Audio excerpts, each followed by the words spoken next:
was the monkey grown up. He's a firefighter now. Well, it's like probably like one of the most epic things you would want to see.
What is up, and welcome back to another episode here of the We Don't Smoke the Same podcast, coming at you live all the way from downtown Los Angeles. Before we continue, this show is brought to you and sponsored by the one and only Mission Smog in the city of Riverside. Listen, now more than ever, you might want to do your part and get your smog check done.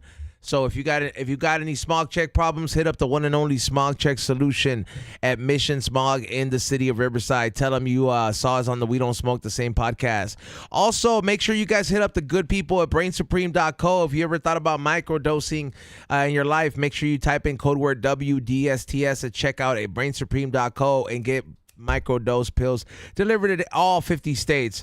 Also, make sure you guys check out the one and only Hadar at Hadar Extracts 1 on Instagram. Make sure you guys follow them. Let them know that you followed them because of the We Don't Smoke the Same podcast and because you heard that we are telling you that we are smoking that fire from them, bro. It is definitely some of the best selection we get here on the weekly. Thank you so much to our sponsor, Hadar Extracts, for making it happen. And also, too, you want to protect your retinas, you want to protect your eyes. Make sure you guys do it right with the Pakalolo flies. It is the one female-owned company, the first to collaborate with Black Flies. And what are Black Flies? The one and only glasses and eyewear that Be Real wears all the time. Those are the exact brand that Be Real wears on this shade. So make sure you guys check out blackflies.com and pakaloloflies.com and check out the selection. Perfect to protect your eyes against all LED rays. And before I continue, let me go ahead and introduce my co-host, or one of my co-hosts. What is going on, Nitty? Yo, happy to be here. I'm sitting in the grown-ups chair today. I get XG seat. Happy to be here. That's the toxic chair. It's not a grown-up. It's toxic. I'm going to say some horrible shit today. Why do you, yeah, why do you think it has like the booster seat? Because it's a child's chair. It had a booster. I had to remove it. like a child. Yeah, I didn't take that in. Like a child. Happy to be here, though, man. I hope everybody's safe. If you're listening, thanks for tuning in. Yeah. I know it's fucked up out there, but man, Nitty got to experience his first LA disaster. So we're gonna talk about that right now in a bit. Also, thank you, Ray, for running the boards as per usual. Morning Shot Films and Morning Real Podcast. Yeah. And what is it? Our guest joining us today, straight from the Dr. Green Thumb Show, coming at you, legendary DJ, music historian. Let's give it up for DJ C-. Hello. Ta ta ta. What's going on, C? What up? What's up? How are you feeling? I'm good, man. How are you? We are chilling, bro. It is scary times right now. Yes, it is. We have never, as Angelinos, have never experienced, like born and raised here, we have never experienced anything like this. But we have a guy here that recently moved from Canada. Oh. And I would like to hear your perspective on how do you feel about this? Like this, you just said it right now. You experienced your first fire. This isn't common for us. Your bro. first natural disaster First here. natural disaster. Well, we had a fire in Canada, but it was in Quebec, and it was the French that were burning, so it was less concerning. Right. but I've never been like in the middle of like there's a triangle of fire, and where I'm staying is in the center of it. So far we're okay, but it's just wild to see like the winds were actually like, I've been through strong winds in Canada. We get wind, but like the wind that was coming through the other day was like moving me, man. Yeah. Dude, it was wild. I tripped out because I started hearing about the winds that were expected on Tuesday. It was like they were all, Burbank and the Valley were expected to get 120 mile per hour winds.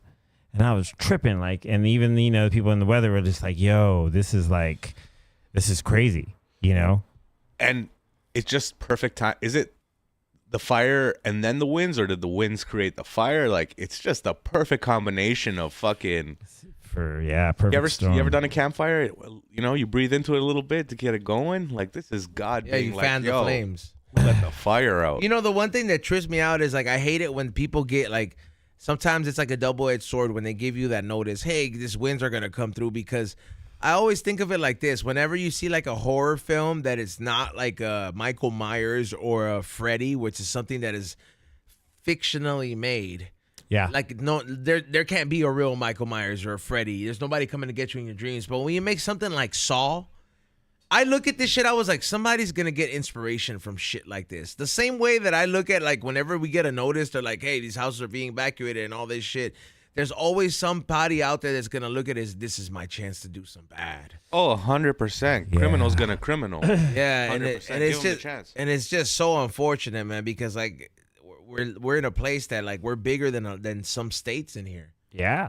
Yeah, like in LA, we're bigger than some states, bro. That's that's crazy to believe, because sometimes disasters happen in those states and you wonder, okay, these people all got acquainted, but like we're like 4 times the size of certain states. And in honor of XG, I'm going to say, well, you should have been prepared, or else motherfucker's going to take your shit when you're not prepared, bro. I'm so glad we're going to get couches, because there is something with that chair, bro. Like that makes you want to be an asshole. That doesn't sound like something you would normally say, and I don't know what drew the inspiration for you. XG, I'm trying to put my head in XG space right now. Wow. Yeah, bro, it is. Yeah, it is fucking crazy, man. I mean, has there ever been? Have you said you haven't experienced anything like this in Canada, right? Well, not like this. Like, there hasn't been a fire in Toronto like that's burned through the city like that. Dude, do you remember? We don't have the trees like that outside of Toronto. Yeah, maybe, but I was in Toronto, I think, when SARS hit. Okay. Like, that was a while back. Yep. Like, yeah. We got lots of Chinese people. Yeah, and if that's what you're trying to say. No, I was just there. I happened to be on the road. I was out with the Foo Fighters. And definitely was a lot of very Chinese-y vibe in Toronto. Yeah. Like, wait, you were on the road with the Foo Fighters? Yeah. Oh, that's amazing. Yeah, I was with them for like and 13 years. I have a great Foo Fighter joke. Oh, nice. You guys want to hear it? Sure. I know it. You know, when I came to Hollywood my first day, I had a Hollywood experience. The first day I saw the Foo Fighters. Nice. Yeah, it was 2 Mexican guys beating the fuck out of each other. Nice. Those fools were fighting. That was good. Sorry. Yeah. So I did. This is like. Kurt would appreciate it. Kurt would have appreciated that. Absolutely. Dude, this is just a trip to be like going through this after we just had a pandemic. Now it's like, oh shit, this is like, I don't know, man. It just feels weird. It does feel weird. Do you feel that? I mean, it does change the sentiment of the city, because I get the same kind of sadness. Like, for example, I wasn't necessarily I'm not a big basketball fan, but I still cried when Kobe died. Right. Yeah. Just as well as, like, I was in Montreal on mushrooms when I found out Kobe died. Oh, I felt the energy of the world shift, bro. Wow. You could feel everywhere we went. There was just sadness, bro. So it's just like I feel that like I haven't felt that sentiment, or the whole city hasn't felt that sentiment since then. But you feel it like now, bro. Like everybody's kind of has that like, holy fuck, shit's getting mad real. It is fucking fucked up. You know, like do you think it's like the same sentiment? Do you feel it in the atmosphere? Yeah, dude. It's hard not to feel it, dude. Just like, normally, like, especially here in downtown, normally streets are bustling. You know what I mean? There's like a lot of energy, a lot of people walking around, and right now there's not a lot of people walking around. There's not a lot of traffic. It's scarier now just because of everything that's happening in the world. The world is at a fucking tipping point, and then this happens on top of it. Like, there's fucking countries making threats to other countries. Yeah. Fucking UFOs and shit. And in the midst of all that, fucking Hollywood goes on fire, dude. Yeah. It's fucking wild. It's a crazy time. Yeah, Did you see the videos of the UFOs flying around the fires? I did see the videos of something like what was that thing? Like, I don't know if Ray you could find that video, or maybe if you get the chance. But there's a video of like what they're like, what the fuck was that? And you see something just phew. I do believe, dog. Like there's I don't like now, especially, bro. Okay, how do you feel about it, bro? Like, do you feel that there is some intention behind some of these fires? I'm not saying all of them. I'm sure some of them are arson, based. It's hard to believe that, like, after just like, I know the embers can travel, like we talked about it on the show earlier. You know what I mean? Yeah. They can travel, but it's just now it's popping in like just random places, and it's like it's destructive, dude. Because whoever's if it is arson, they know that all they got to do is one little flick. You know what I mean? And then that shit carries. I can almost guarantee it's arson. A lot of it is arson. There was videos of people starting fires. Yeah, they just arrested somebody. Not too long they ago. did. Did you get the alert? Yep. Yeah, I sure did. What do you I don't think we deal with these people though. Like, what's that one country that has that rate of no stealing because they chop hands off? Hands off. Yeah, like and there's like it's like in the Middle East and shit. They don't steal at all. They have other problems, but they don't fucking steal. Everybody's like, fool, I'm gonna ask for everything. Yeah. Well, I think we're about to get like that now that that the laws have changed for stealing. Like it's a felony now. Like, but the thing is, a lot of these people who are doing the arson and shit, because same thing happened in Canada and Quebec. It's these people they're not just random people starting fires. They're people who are being paid or told. Like, this is like, it's not just people just deciding to do it. It's like, I feel like these are orders coming down from like someone who's on that fucking not on the right side, man. Yeah, dude. Like a retarded person? No, yeah. I mean, yeah, people in charge. Yeah, Some mentally of them are challenged. retarded. Yeah, there's a lot of people in charge that are retarded. Like, I'd be fucking like, how would you feel if like you find out that the guy that they catch started the fire has Down syndrome? That would be pretty bad. I mean, it's literally Beavis. Like, no, they just Fire. Like, yeah, bro. Like, what if it's somebody like that? He's like, sorry. You know what I mean? And, bro, like that. Jared Nathan, did you start these fires? Jared Nathan. That would be that would be something, bro. Like, but I wish that we had a better way of dealing with some of these situations, bro. Like, when you catch the criminal, it's just like, why are we gonna put him through like a due process, bro? If you have video proof of this motherfucker setting a fire and like there's 20,000 acres of him, and I said it on the Green Thumb show, and it does seem pretty fucked up. It does seem very Middle East. I think you should just like dosh limb that motherfucker and just light him up. You catch somebody throwing a fire, you find the most active fire and throw them in it. Like, I mean, okay, I'm not saying right then and there, but I'm saying like for the process. like let's just say the Palisades one, it was like a group of like 3 motherfuckers. They were like, haha, fuck everybody here at the Palisades, and we're just gonna go ahead and burn everything, and then have these fools on videos. How do you give justice to these people? It's gonna take years for the fucking paperwork, to permits to build, the money to get back, all this shit. People are devastated. There's jobs, kids' schools are gone. Like, everything for these people's lives has changed. And you find out that these 3 people get fucking picked up, and then they're like being protected like they're some kind of celebrity and shit. And I'm like, bro, you should just let the people have at them. You think they'll die in 2 seconds? But it's like it should be a more suitable punishment. Every day for 23 hours a day, every day they should have to just go around the city and pick up and clean shit. Yeah, like literal shit. Like in fucking porta potties, the fucking bathrooms at Venice Beach. You know what I mean? Like, that's what they should fucking. No gloves. You You like to fuck around? Like now you're gonna find out. Like the one thing I said it to Ray earlier. I was like, how do you think that everybody's perspective would change if they found out that all these fires were started by homeless people? Do you think that people all over LA would just be like, man, fuck the homeless? That means, absolutely, there would be no sympathy. But some of those areas is like, how did homeless people even get there? Well, yeah. I mean, but if there's video proof, like of like the one in Sunset, like these motherfuckers are like, yeah, we're over here, set this cart on fire, and like, bro, like you see all this shit. Eastland's gonna. I'm not gonna. You're gonna make some AI videos of this guy hates homeless people so much. I'm not gonna make homeless videos. I'm not gonna do what people have been doing with the Hollywood sign, which pissed me off as well. That was fake, eh? Yeah. That was fake. Okay. First of all, this is the clip that I was talking about with the UFOs. UFOs. Let's see. That's kind of gnarly, bro. Maybe it's a fucking propane tank. Could be, dude. Could be something. I mean, so how many gas stations blew up? Those must have been huge explosions. There's no gas stations. There's no gas stations in the mountains. Areas? No. Like, shit. It's just houses. Yeah, that's the best thing, bro. And I think that's the reason they don't want this shit to get to the city. Yeah. Yeah, dude. Because like that's where all the gas lines and all this shit's at. Like everything, bro. Oh yeah, dude. And just, I mean, once it gets and it starts taking over the car, burning the car, oh, dude, it just becomes a huge, huge mess. So many gay Teslas are fucking burning.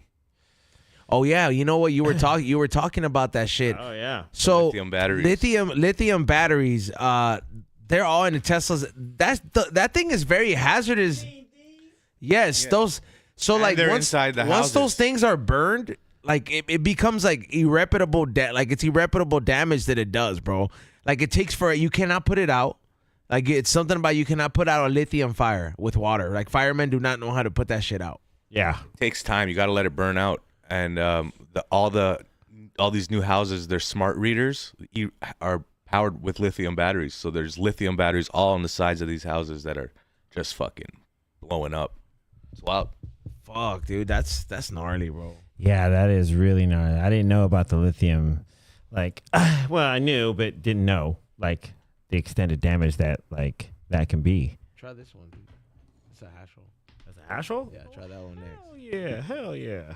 Asshole sounds like an Asian guy calling somebody an asshole. You fucking asshole. You asshole. Asshole. Like, yeah, but lithium batteries though, that like I think it's like it's very bad if you. I mean, it's bad if you inhale any fucking chemical. Yeah. But unless it's that gas. Somebody in the chat room was like, "Who's in LA better not be with that smoking shit. It's already smoky enough." I know, bro. In my area this morning, I went out to go smoke, and I could feel it in the air. And it said to stay inside with air conditioning. So I just went to my car, I turned my air conditioning on, and then I hotboxed my car. There you go. I was like, this, I guess it's safer than outside. Yeah. I don't know how safer that is. You're I know. I don't know, bro. I don't know. I'm new to disasters, dog. You just have like major snow out there. That's it. Yeah, in the wintertime when you can't smoke inside, you go to your car because you turn the heat on, smoke it out. But that's how I lost my first car I ever got. My uncle gave to me, and it was an old beater Altima. And I remember the day it died, like the day all the problems started, I was hotboxing my car in a movie theater in the middle of winter, -20 outside. That's like, I don't even know what that is for you guys, Fahrenheit. -20? -20. Okay. That's -20. That's cold as fuck. Okay. And I'm smoking a joint in my car with my cousin. We're hotboxing, the heat's all the way up max, and all you hear is and then the fucking temperature reader goes down, and fucking my radiator blew, and then there was just no more heat. And that car fucking. Was that the video of lithium fire? Oh damn! But see, but they don't have no special extinguisher out here to put out a Tesla battery, bro. That shit is nuts, bro. And that's what they want, bro. They want people to drive Teslas, and then they're gonna stop them all and blow them up. You see the movies, you know what's gonna happen. I love Elon Musk, but Tesla cars are fucking gay, bro. I mean, you know what? That's out of considerations for new cars. Tesla has not. I'd love the Tesla truck. I would love to just have one of those. But the fact that it's a one big real engines, gas, oil, let's go. I just can't see myself because it's like Well, I see people that buy one, and then every time they're always complaining because they're all stoners too. They're like, "Man, I forgot to charge it. Now I got to be here." And they have to be there at the station, being plugged in, doing all that shit, bro. Are you talking about the Tesla truck, that weird shaped one? Yeah, the one that looks like a child drew, like how you drew trucks when you were a kid. Yeah, like this is my truck. Oh, yeah. I could draw like that, like in my finger though. Yeah, dude, that truck. Hey, but that came to life. Isn't that great? Somewhat. Wasn't there an old school truck that looked like that too? There was a van. Yeah, that fucking Apple computer is ugly as fuck, yet iconic for its shape. Yeah. The colorful Back in the day, colorful ones? True, yeah. The one with the fucking background? Yeah. The pink ones and the blue Shit's ones. ugly. And That's pretty cool though. Ugly, but you know, it's iconic. art. It was one in those computers in like 5th grade where like I saw what porno was. Dang, you saw porn on that Mac? Damn. Yeah. Back porn? There was some black Back kid porn. who pulled it up. Oh, I thought you were gonna say the porn. I was like, no, stop talking. There was some black kid who pulled up the porn and then everybody was huddled up. I was like, what's everybody looking at? And I was just like, oh damn. DJ Paz 345 kitchen sink crew. What up, DJ Paz? Salute C minus. What up, DJ man? Paz. Yeah, salute to you, DJ Paz. Thank you for my Starlink. It works great. I cannot take it to Japan, however, though. Because it is pretty big, and I think it's the material it's made out of. It's not. It's like kind of like lithium, so you can't travel with like a lithium battery that big or like something like that, like a transmitter. Anywhere you go? No, what is it? No, I'm gonna use it for all my pop-ups though, which is great because I can just any outdoor pop-up I can just go live. Yeah, I just have like Wi-Fi. And any Cypress Hill festival that we go to, I could just be like, yo, let me bust out this Starlink. Everybody got internet. Because if the freaking people who are doing the reporting, they're using the Starlink, that means I could do that shit, bro. Yeah. Dab Waxington. That's what they do. They bring it out with them, man. Fucking... For the emergencies, that's what they've been doing. They were saying that the fire's gonna catch the radio stations out here and the TV stations. I think KPFK was close. Isn't there? Aren't they close to that? Yeah, they're close to like Universal Studios and all that. I think they stopped it from getting to Mount Wilson, right, which is where a lot of the radio transmitters are. So Yep. I think they're for sure like not having. Hey, let's ignore Xavier. But go on. What's up, Xavier? XG, miss you, buddy. How was XG, the are you show? at the airport? You still in there, fool? Don't tell them what you have in the bag. Hey, put Nitty's face when I'm saying that. XG, press the button. Press the button, XG. Did XG eat any of those cookies last time that your cousin made? Yeah, those cookies, dude. Dude. All right, so yeah, those cookies my cousin made fucked us up, bro. I woke up like a dry fish. Just like I was just fucking done, bro. Yeah, dude. Yeah, What time is it? Where did XG go? Did you do your show yet? No, he got He's in the deported. state of Washington. He Oh, got it's deported. same time. He's watching this from Tijuana. Hey, XG. There is a lot of ice checkpoints out here, bro. Everybody keeps tagging you in them. We got a super chat from XG marks the spot. Oh shit! He must have went to the casino and won some money. This guy put UFOs some are money on behind it. the fires. Facts. Oh shit. Damn, Let's UFOs are behind go. the fires. I love it. I mean, but that was why start with California? Because fucking We're the Hollywood, bro. Yeah, dude. You They know? got to show Hollywood. Yeah, you know. it's like this is what you get for fucking. This is getting where Harvey Weinstein in trouble. He didn't do nothing. the aliens are not Wow. gonna stick up for. I would think they're like, this is for Independence Day, bitch. So of all places in the world, we're burning. Yeah. Yeah, that doesn't make sense. This is for Mars attacks. We don't look like that. You don't think it would go down like Independence Day where they're like, hey, we're the superior species. We Yeah, and actually Will have Smith the power saves us. to blow up the whole. Because that's what happened in the Independence Day, right? They Yeah. blew up the whole nation. Yeah. No, Or remember War of the Worlds? Remember War of the Worlds where they were here for hundreds of years when they just popped up? War of the Worlds was fake. Remember? It's based on that. It never really happened. Yeah, but I'm just saying, but they would invade. Like aliens could hella have invaded. They're probably already here Yeah, now. they're already here. They're already For here. sure. It's like they're like sleeper cells. Just I wish waiting. those. Imagine those fools showed up and they were like, they busted a ET and was pointing at the fire. But then he incinerated you. I mean, 1 in every 10 people you know is a alien. Fuck yeah. how would you feel if you like, if you like found out that you slept with an alien in the past? Oh, damn. Like holy shit. They have regular pussies. You're like, and then you're like, damn, it was the one that the box was fire. like you're just like, damn. Or you're like, oh shit, man. There was a special grip. Unlike any I knew other. that shit was different. I was just shy. I didn't know how to explain myself. I didn't know how to bring this up without offending you. That would be crazy though. I don't know, man. Like I want the whole alien situation. I just want to see something come out of that ship. Yeah. Midget Mike says, I cried when E.T. died. Don't judge me though. LOL. So did I.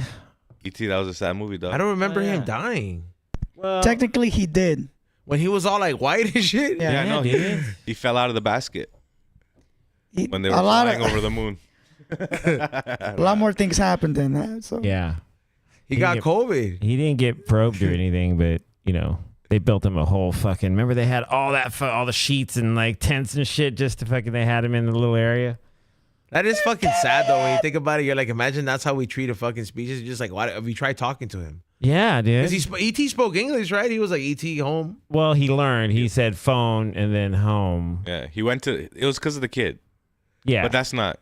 I don't know. See, the government should have just hired the kid and be like, all right, kid, tell your friend and like, what the fuck's his deal? love, Oh, he did. love, Nitty, love transcends time and space. So you think aliens want to love us?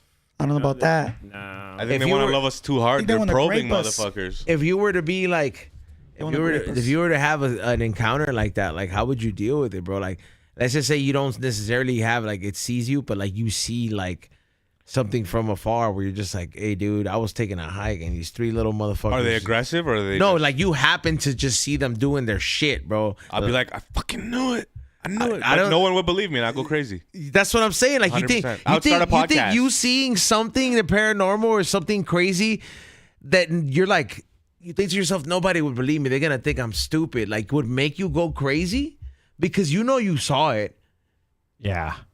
Like for example, like if we saw La Llorona, we went camping Yep. and we heard it and it's all of us and we're like, dude, it's three of us. We all fucking hear it and we see this fucking bitch's shadow just fucking going and we fucking leave and everything and we come back and tell us and everybody's like, you guys are stupid. But wouldn't that make you go crazy? That would make me not feel well. I told you that experience of me seeing all those things in the fucking sky and the fucking stars moving around and shit. Yeah, right. And I've seen that. I was with two of my buddies. They saw it. When I tell people, they look at me like, "Oh, that's crazy." But I look in their eyes and I know they don't fucking believe me. You're like, I know you. Yeah, I know you have to judge live me, with that. motherfucker. But I know it fucking happened. Dude. And fuck you if you don't believe me. You've seen those things because I've seen the same things. They look like stars. Or they look like some sort of In formation, aircraft. they like leave. But then they start moving up and down, sideways, and then they could go fast and they come back, and they're like, and just like it's almost like a training exercise, but like they move ways that normal aircraft couldn't move. No, it's crazy. Yeah. There's things. There's so much shit flying around up there, but city lights don't let you see it. You think these fools are looking at this shit like right now with all the fires? They're like, you guys fucked up. They're probably gonna destroy us, but then they found Pornhub and they were like, wait. I don't think the same They keep shit. uploading it. I don't They think the keep same shit that uploading gets us They got hard gets banned them or off. it. You know what I've learned watching movies in our world? That no matter what universe you end up in, what planet you end up in, being horny will ruin fucking civilization. Yes. Fucking Dune. Every fucking movie, wherever they fucking are in the universe, some guy tries to fuck some girl and it fucks up the whole fucking thing. Even in fucking Avatar, he tries to fuck the alien. You know what I'm saying? Like, it's gonna happen. Horny will fucking be the demise of humanity. Did you watch that second Avatar? Yeah. Was it good? It was all right. It was kind of like the first one again. And you're like, the allure, the first one, Right. Like, doesn't hit the same. It's like 4 hours. Didn't they too, say the right? second one was racist? They're like, how come they're killing the black people? Well, it was basically the first one, too. I guess, you know what I mean? Everything could be racist if you fucking. But they were like they put it to like black stereotypes, just like how come the enemies died when they hit the water? You know what I mean? Like it's just, Right. They're just like how come they don't know how to swim and shit? It was like very random. Yeah. I was like, I can see your arguments, but you just can't base it on everything, bro. Not everything can be racist. It's like you just took it there. It didn't have to go there. Oh, You which know? Not you. I mean, like people. Who No, are all saying right. it's So, fucking- we're talking about, and I know this is definitely going there. Okay, when Osama bin Laden died, didn't he get lynched? He did get hung, right? No. Osama bin Laden, they stormed him and shot him. You're thinking about Saddam Hussein. Saddam Hussein. He got lynched, right? They found him in a hole. And then what did they do? Well, they said did they say they killed him? So they went in and did they dig him out and then fucking hang him or? Yeah, he got hung. One of them, we saw the video where I was like, okay, it's public lynching. Saddam Hussein got charged and did a public hanging. Hanging, yes. Yeah, death by hanging. That's hanged. If you could consider that lynching. But you and the fascination of lynching. It's not fascination, but I'm just saying, like, okay, isn't that the same thing though? Like, is it like, because, like, I'm just saying, like, isn't that the same thing? Why didn't they just call it that? It's like, hey man, we're just gonna fucking lynch Saddam Hussein Because the U.S. didn't do it. They let the country do it. Yeah. so they just call it public. The U.S. hanging? caught him and released him to the country. Where Osama, they went into Pakistan, did a fucking SEAL 6 operation, fucking took his laptop where he has weird pictures, shot him in the head, threw him in the ocean. Yeah, that movie they did on that shit, that movie is tight, dog. Wow. On what? America makes the best war movies. Osama bin Laden, it's not a horror film. War. A war film, yeah. The Osama bin Laden film. I haven't seen it. What's it called? Let me Bin look it up real Laden. quick. I wonder what the intro for that was. For which one? Like what the trailer for the Bin Laden movie was. Zero Dark 30. Oh, that was a good movie. Yeah. It's a great film, man. Yeah. The last act it's their vision of what it would have looked like when SEAL Team 6 got Bin Laden. It's so fucking raw and good. It's still on the fucking hard drives and shit. Something about America makes you feel powerful. Like I went to Every time I see like a war movie, dude, like at the end, I feel all patriotic and shit. bro. Like I'm just I'm like, not even man, I hope I American. see a fucking eagle in the sky. I'm not even American and I feel patriotic. Yo, I went to go before I got my visa. I moved out here. I went to go watch. I went to a Buffalo Bills game, and the fucking pregame. But it was in the middle of winter. It was fucking cold as shit. But the pregame or whatever you guys call it, the party or whatever, and then the game, and then the intro. They do all that, and then out of nowhere, fucking 3 or 4 fucking jets fly over, and they do a whole fucking military thing, and it was so fucking like. You got a chub? Yo, you get fucking like, what do you call it? Goosebumps. You're like, yo, I'm in fucking America. You know what I mean? They got fucking, what do you call them? Hibachi helicopters and shit. Amazing, dog. It's pretty cool, man. You're like, my country will fuck your country up. And you're like, I'm not even from this country. Right. But I feel so safe right now. Right. You know? It be like that, dog. Yo, E-Zone. Lynching and hanging are not the same, but hanging is a common method of execution used in lynching. Lynching, a form of execution where a person or people are killed by a community without court trial. Lynching can involve hanging, but other methods include burning, dragging behind a car, or using a gun. So Hussein was lynched. Yeah, because he had a crowd, right? Yeah. Yeah, it's public, right? Yeah. Yeah. Dude, do you imagine like back in the days, like when people used to get hanged and then like Napoleon shit? like guillotine? Dude, I heard they still did that shit up until like recently. Like I think it was in like one of the 80s. countries. Yeah. Like the 80s was the last like That's wild. death by guillotine. But it's probably the best and quickest. Your head just goes off. You're fucking. Not necessarily. Yeah. I had a guy like when I was one time like, I I was knew in a London. guy. He told us, he's like, oh yeah, because he was a history buff and he was taking us around like the Thames River and everything, and so he showed us these spots along the Thames River where they used to do public executions, sometimes by hanging or sometimes by guillotine. And they said the fucked up thing about the guillotine is that they never kept it sharp. So like it would require more than one drop. So it breaks your neck and then they're trying to sever your head.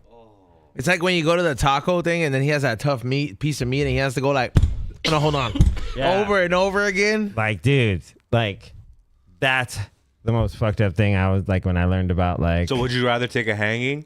Or I would ask before I choose my punishment. Oh, here we How go. Would sharp you rather is the get blade? lynched or Oh, fuck? no. No, it's Yeah, would you? How would you rather get fucking guillotine or hang? Ooh. Because I've heard hangings, your neck will stretch and shit. There's like certain things like Man, I was going to say something so fucked up. what? Let's hear it, Ray. Say it. I love when you say fucked up shit. Since you're Indian, right? Wow. wow, it's What a, that fucking. what a preface. Go on. A shower. What? A shower. A shower? Yeah. He said death by shower? Yeah.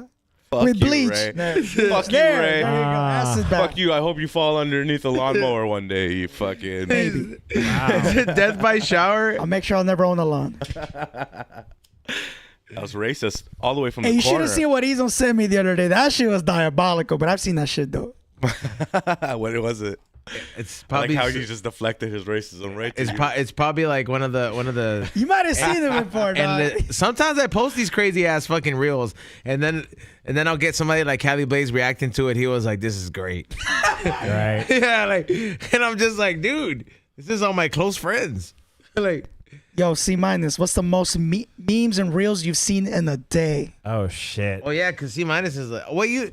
I don't know. You slow down. I slow hella down, yeah. But back in like, You used to be on that shit. I forgot.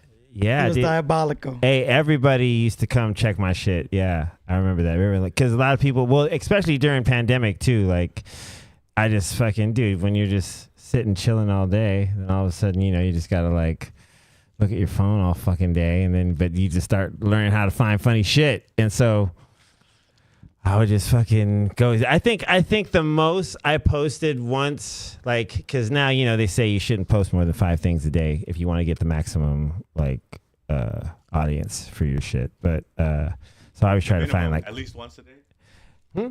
They say at least once a day, not more than 5 times a day. yeah, 5 times should be your limit if you want the maximum audience, because for whatever reason it works with their algorithm. But yeah, I think the most I posted, I posted like 50, 60 in a day. Holy shit! Damn, that's a lot, bro. Yeah, like just when I was on just like ooh, and it would You're just on a sick I one. was on a sick one with memes. Fool, if they had the Instagram like features now, then you can post like 20 pictures now in a post. Right. Oh yeah. Yeah. Imagine fucking 20 memes in one post. Oh yeah, But does because that make it better or worse to have videos like 5 videos in a row versus posting them individually to get the numbers? well, they're just saying whatever you post in your stories should only be like up to 5 things In your stories. in your stories. Yeah, like yeah. I thought you just meant like talking stories. post. Oh no, your regular posts, like you just post, obviously there's an algorithm you find, posting your own shit, but like in the stories, that's what I'm talking about. The memes, I used to just post memes because it was just so much quicker and easier to just like, boo, send story, you know what I mean? Because I used to just get fucking crazy with just go, you know what I mean? Just like, So that's just top 5 every day, eh? So you Just- got to top 5 it. yeah, it was like, That's tough. yeah, dude. And so now, like, it'll be, lately it's just been everything about the fires and stuff. There hasn't been really any funny things. Yeah, I've kind of like stopped posting like my regular, like it's like this regular fucking scheduled broadcast has been interrupted with like, oh shit, my friends and people need help. I kind of have to like I'm like even the animals I feel it's terribly bad for, so I'm reposting Dude, I all saw a this video of just a deer running around. I know, on a it's little so street, sad. And I was like, So yo, sad. fuck, poor deer fucking, what do you do though, I bet you respect water now that we need it more than ever. Is that another shower joke, you piece of shit? That was a good one, huh? No. That was good.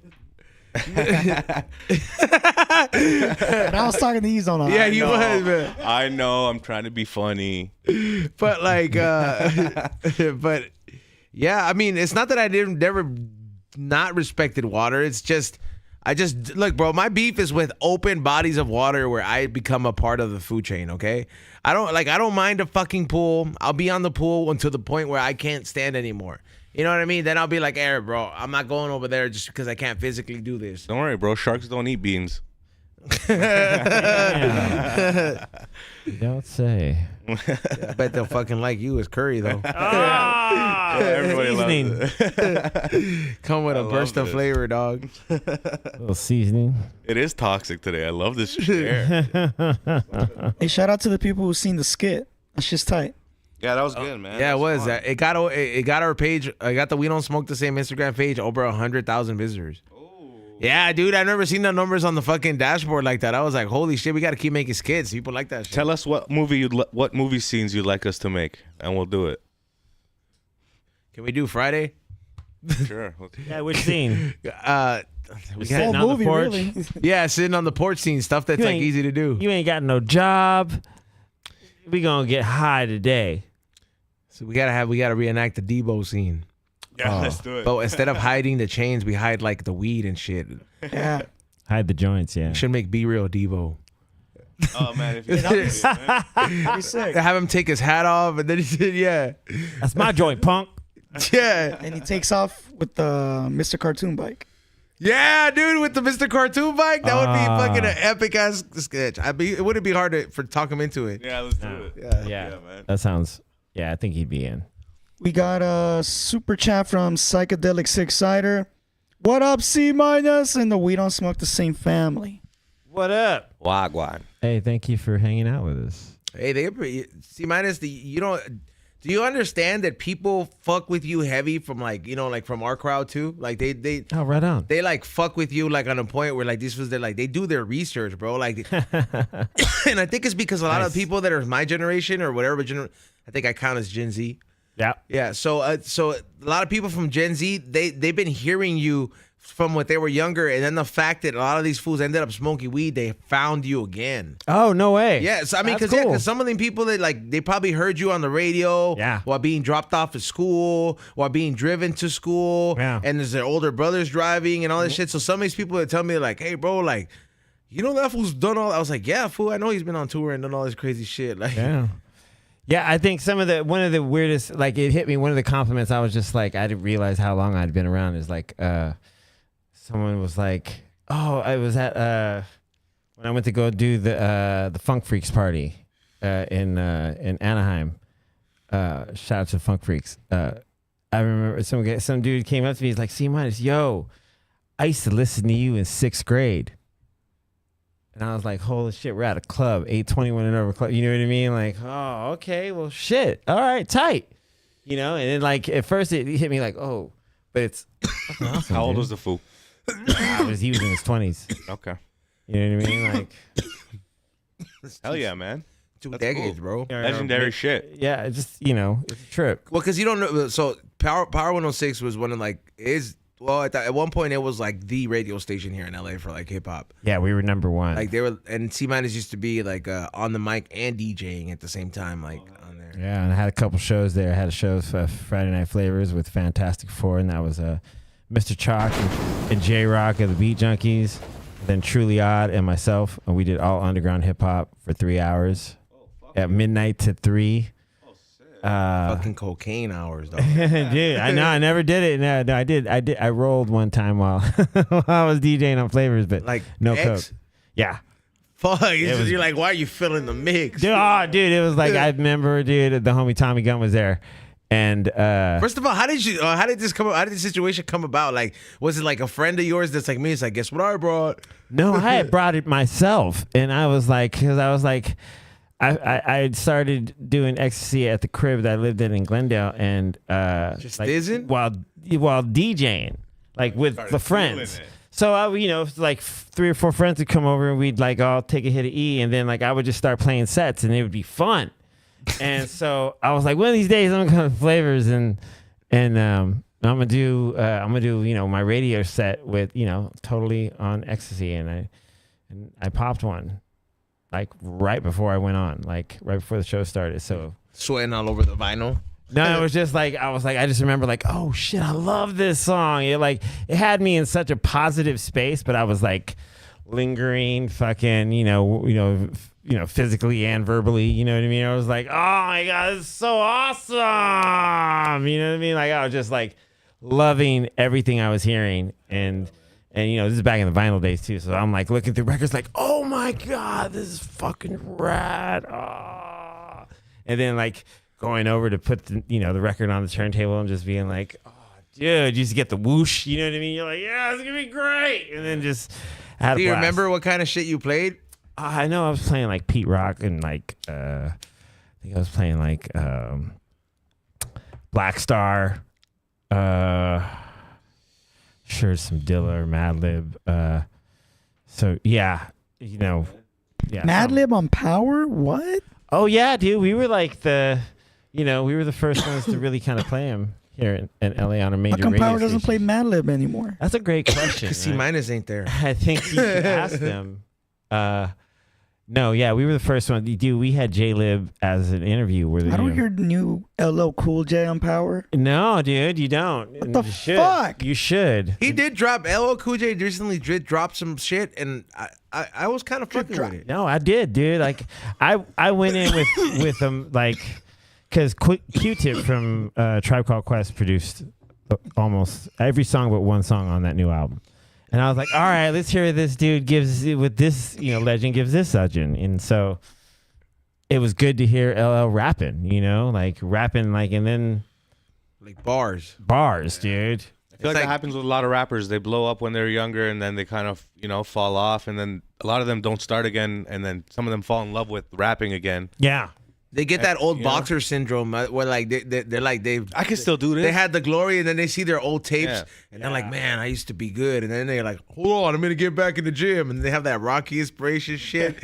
I mean, but that's a beautiful thing. But it shouldn't come to that. Like you should no, because you get lost in like success and fame and money. You do, but your life can change in a way, and you try not to. I hope the hope is not to. But some people, there's shit that is just too alluring. Like it is true, but then again, you look at certain artists like a Snoop Dogg, an Ice Cube, a Cypress Hill, like them motherfuckers. Yeah, they had their ups and downs, and even with like a member out, they still kept that shit going. Yeah, dude. Yeah, like They love the art, So it's like like it's a difference, But have you ever taken ecstasy? Yeah. Yeah. Yeah. I never took it. You never taken it? You did Molly though, right? Yeah, I did Molly, and Isn't that the same? It's all the same. hated it. Nah, it wasn't the Hated same. it. Like, Okay, then I don't know if I've taken pure ecstasy before. yeah. Was it pressed? Like, did you take a pressed pill? Like, what shape was it? I've done it Was it in like a Tesla or powder, something? and I've done it in pill. What, Molly?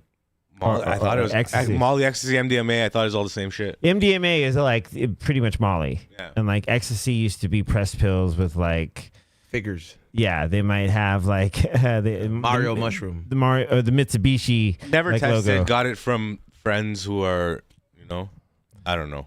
I was don't know what always I don't I was know what always it was. scared, even Probably a little bit of speed in there. I don't know. even before like fentanyl and all this stuff. Like I remember in 8th grade or like 9th grade. No, like 9th and 10th grade, fools were taking that shit, going to parties, and I was just like, how long does it last? Was my first question. Yeah. And then I'm like, what the fuck, bro? Like, what? Yeah. Like my first thing, even though I didn't even know that you can OD, but in my head I was like, imagine you die. Like that was the first thing that I thought. I was like, imagine you take this Damn. pill and you die. Oh yeah. Flash So forward then to you fucking hitting Hank the Tank. Okay, but Hank, that's air. You know what I mean? That's different. That's Yeah. totally different, dude. Nitrous oxide comes from the earth, like petroleum. So does Molly.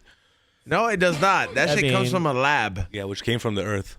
No, it comes from some guy who's like, Who came from the earth? living is not good enough for me. He came from the earth, bro. Dude, I can't even argue that. Everything came from the earth. How did it fucking make it if it didn't come from the earth, bro? There you go. Yeah, but I haven't. What is it? I never did that shit. Yeah, you. I was always scared, and I'm glad that I never did it. Like, You should do it proper. my fear stopped me from doing a lot of stupid shit. Like because, and it was good for me because I know that like imagine if I would have hit that crystal P dog. Good thing you didn't do that. Yeah. Like I would imagine, and not just that. Like knowing me, imagine if I would have been like, this shit feels good. Cause like you know what I mean? Cause like bro, when something feels good, bro, like you know me, dog. Like I'll be like, Yeah. one tank is cool. Hold on, we need 2. This feels even better. Let's get 3. Hold on, Yeah. then you got a whole family behind me of tanks, Yeah. bro. Jesus One day- Christ. One day.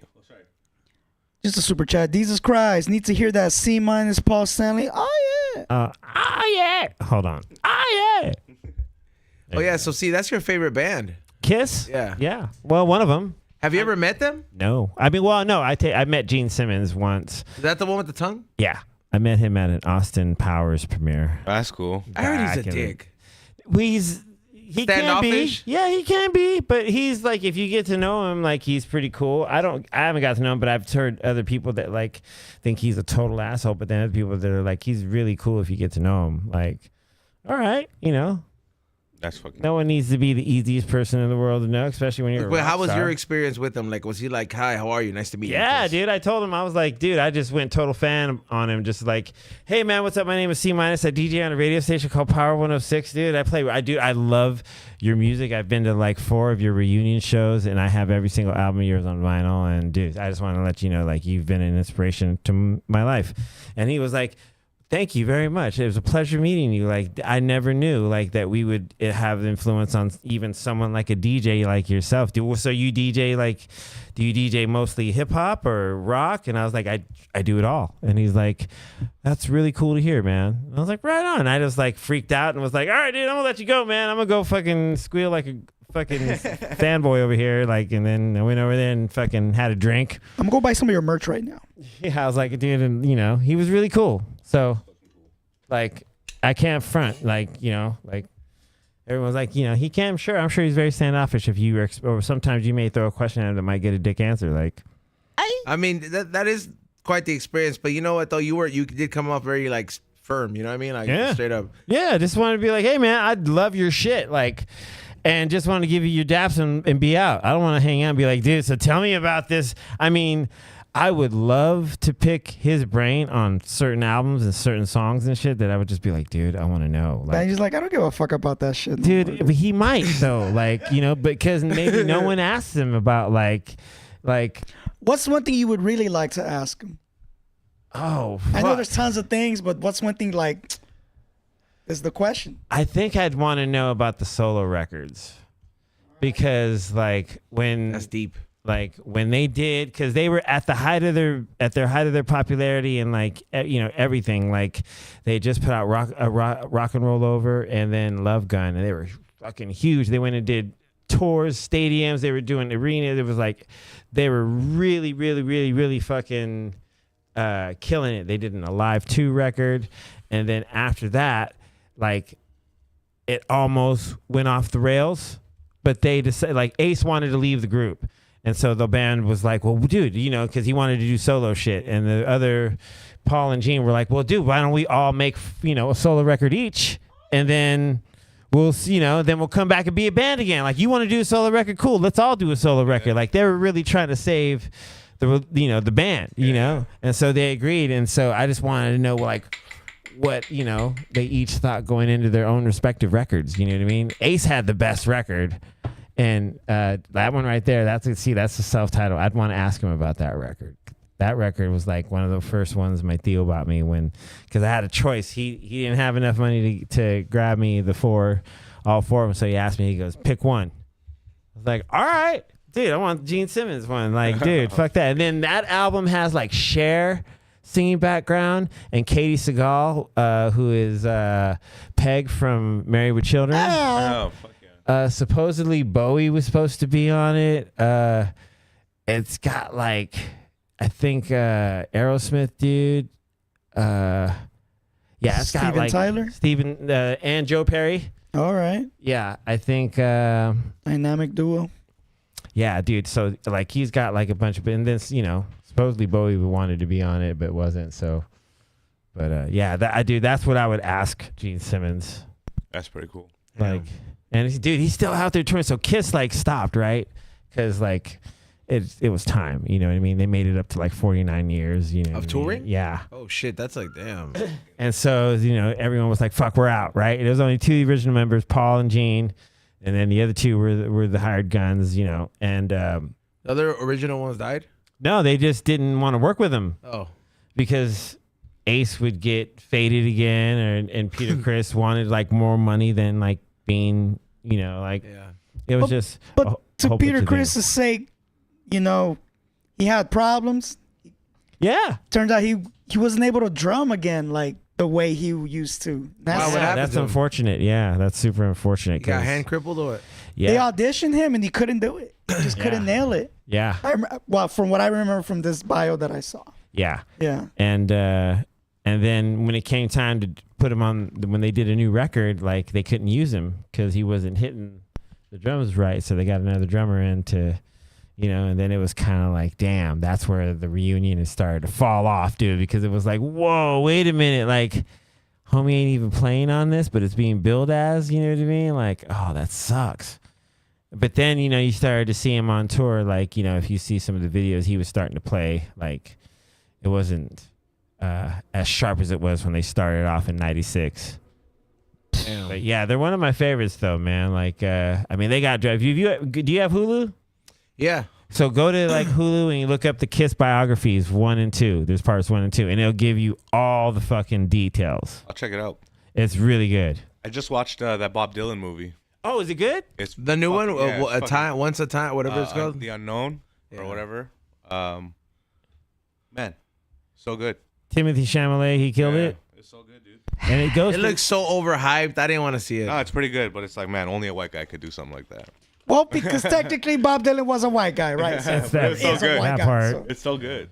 I also want to say, man, pinche bola de drogadictos in the fucking chat room, bro. Everybody's they were dropping how much ecstasy they had taken and what they took. I'm gonna just read some of these comments in here. Yeah, please. Fucking Guy Clark, ecstasy in the 90s was different than MDMA.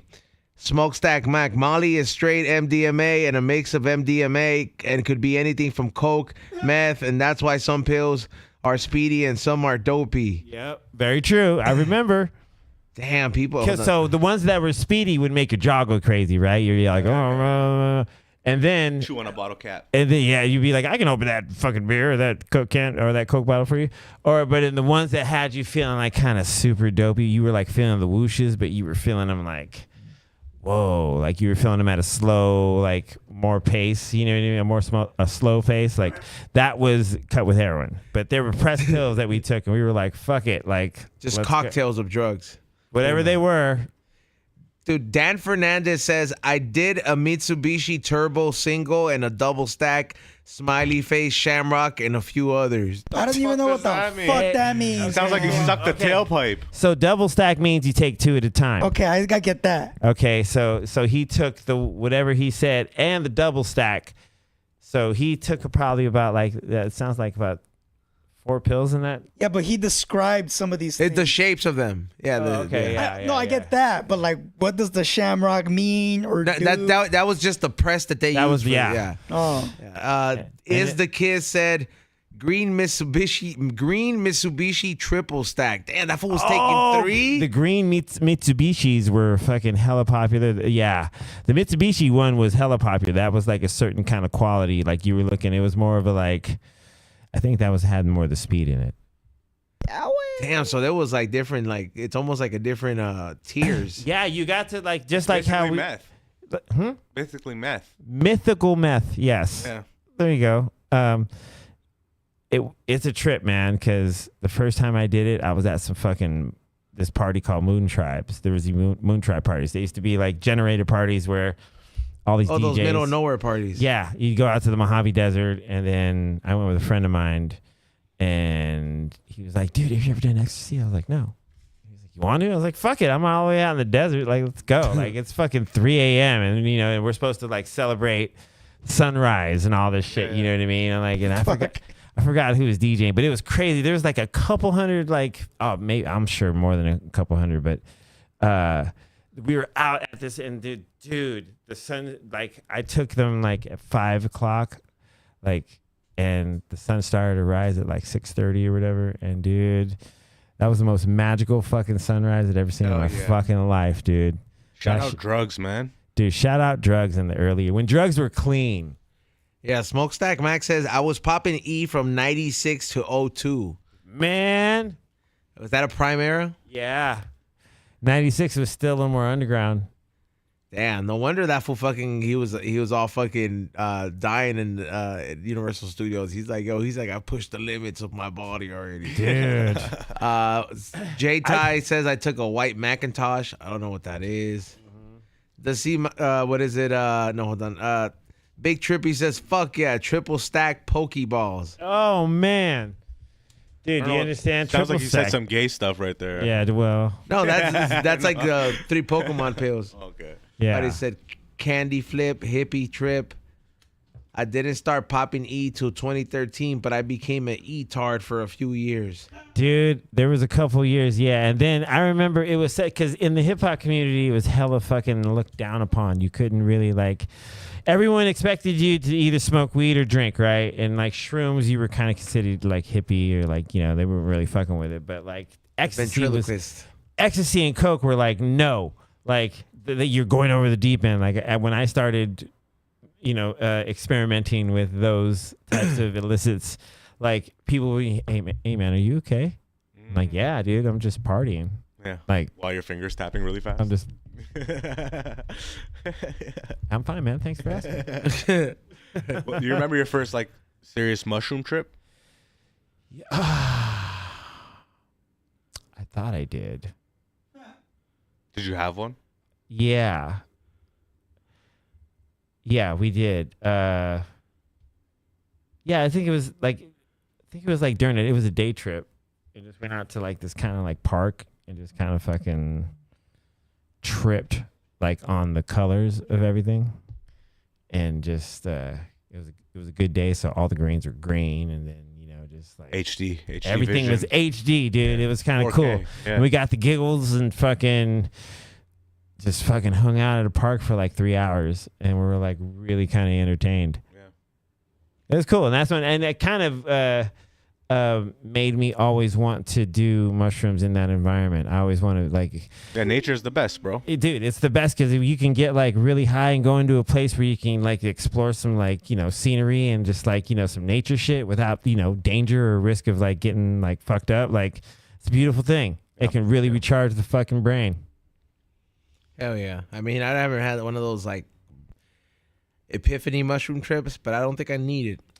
The Disneyland one? Let's go 5 That grams one just each. made me like not do it anymore. I Why? hear What ya. happened at Disneyland? I just overdid it. How much did you take? I just can't. I think I ate the whole chocolate bar. Okay. And I remember, like, I decided, like, everyone else was doing shrooms, and I decided I was only going to do edibles. I was like, I had a couple gummies that were like 100 each, and I was like, fuck it, I'm going to do this. It's going to be fun. And this dude was just out of his mind high at fucking on shrooms, dude. Yeah, it was very unpleasant. But that was the last time I did them. And I have not fucked around since. I've been doing, I was fucking around with acid for a little bit, but that's it. Yeah. You're How due was for- that? It was cool. Did you get to the point where you were like hallucinate tripping? No, I was just like, man, this is fun, but like, I don't know. It wasn't like enough for me to stick around, Wasn't what you were looking for? Yeah, it wasn't what I was looking for. You gotta Bono. try the thing that I got, the acid. We still See, gotta do that. I like microdosing, bro. I don't know if I fucking... Yeah. We can microdose it. I only did acid once in my life, and it was too much. Like it was like, well, It can be a lot. It was at the end of this.